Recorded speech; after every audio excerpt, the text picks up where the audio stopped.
New Hampshire today to talk about issue number one, the economy, and much more. Well, let's talk about taxes right now. Sure. It's a key issue. Among other things, you'd like to cut, and correct me if I'm wrong, the corporate tax rate from 35% to 25%. Is that right? Absolutely. Absolutely. Because what he says, and what Democrats, a lot of Democrats say, that would be a corporate a bonanza for ExxonMobil. They would get an extra $4 billion. Here's the question. Should ExxonMobil be excluded from that cut in the corporate tax rate? Oh, of course not. We should be cutting corporate tax for every business in America. You know, Barney Frank just said, we're going to take some of that money away from the rich people. That's what Obama's all about. That's what this is about. Let me tell you, we tried a windfall profit tax back during the days of Jimmy Carter, okay? We tried it. Didn't work.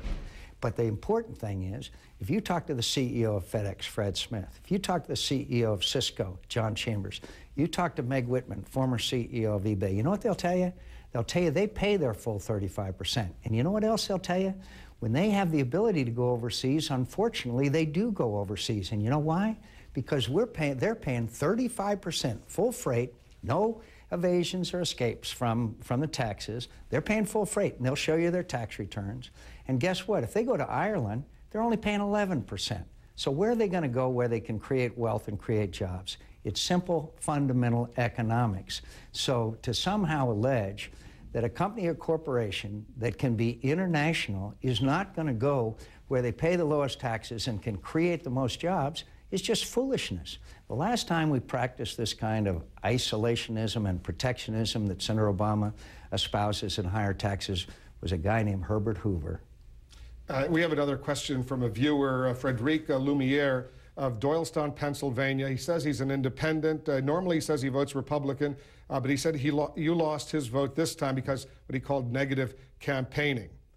Here's his question. He said, you got anybody who says they've changed their mind and is supporting me? You got a question from them, Wolf? I'd love to hear that. Here's his question.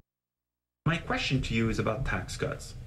How can you explain to the American people that tax cuts are going to solve our economic issues, money be for the rich or the poor, whomever it is for, when they really haven't worked for the last 8 years? All I can say to him is that look at history. Look at history. You raise taxes during economic crisis times, as we did back in the time of Herbert Hoover. You send the country into a depression. I'm not going to do that. We have a fundamental difference of opinion. Some people think you got to spread the wealth around, you got to raise taxes. As I said, Barney Frank and others said, we're going to get those rich people and we're going to take the money from them. Fine, if that's what they want to do. And I can hardly, it's incredible to think of Speaker Pelosi, Harry Reid, and Barack Obama with the tax and spend policies that they did in the past and that they espouse now and might happen in the future. It invigorates me to keep my campaign going and going hard. I don't want that to happen to America. Social Security. It's a potential problem out there for our children and grandchildren. Sure. And you've said nothing is off the table as far as coming up with some solutions, long-term solutions to social security. You know that funny? That's the way you negotiate, and that's the way you negotiate and get solutions. Right now there's a cap at $102,000 for Social Security payroll withholding tax. Are you open, as part of an effort to save Social Security, to letting that cap go up? I'm obviously against it, and I want to tell you again. The way you succeed in negotiations, and I've done it many times across the aisle, whether it be Ted Kennedy or Russ Feingold or Joe Lieberman or anybody else, is you sit down and you negotiate. You go in with your negotiating positions. I'll go in with my negotiating positions. My position is that I won't raise taxes on anybody. What about increasing the retirement age from 65? I will have things on the table. We will negotiate. Ronald Reagan, Tip O'Neill, 1983. Went in, negotiated, and came out and saved Social Security. Guess what? That's what the American people want from us. That's what I've done all the time I've been in the Congress of the United States. And so for me to say anything, but I'm going to do what I saw two great leaders, Tip O'Neill and Ronald Reagan, do, it's just foolishness. So raising the retirement age? The Democrats insist. The reason why we couldn't get an agreement in 2005 is because the Democrats insisted as a precondition that we raise taxes. So guess what? We never sat down at the table together. The Americans want us to sit down together, Wolf. And so all I can tell you is I'll sit down with them. I've worked with them before. I'll sit across the table from them.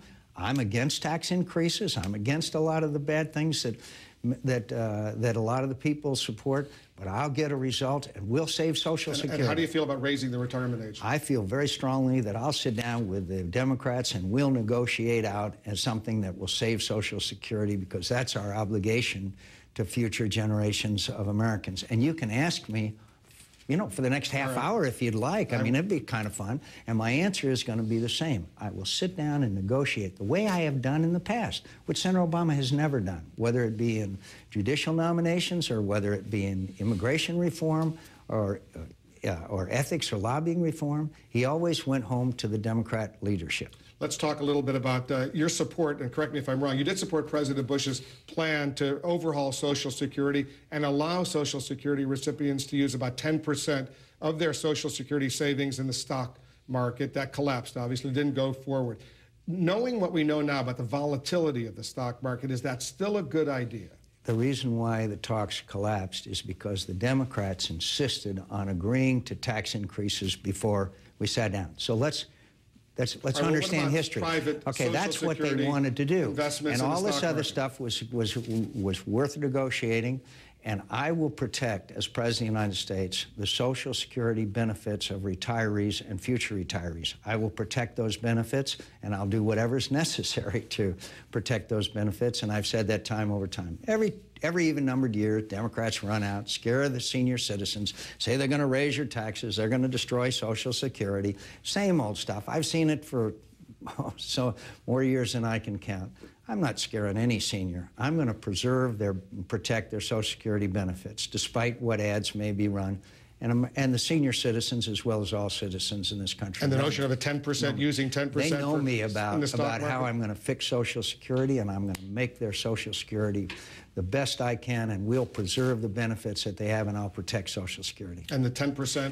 And I'll protect Social Security, and I'll sit down at the table with the Democrats. And by the way, we can keep, you know, I'll give you, I'm going to protect Social Security, and that's what I've done my entire career, and I will do what Ronald Reagan and Tip O'Neill did, and that is save Social Security and make Americans aware that, unfortunately, present-day retirees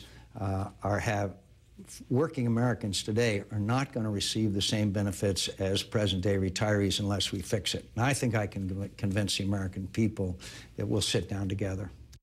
All right, there's a lot more ahead of my interview with Senator McCain. We spent some time together.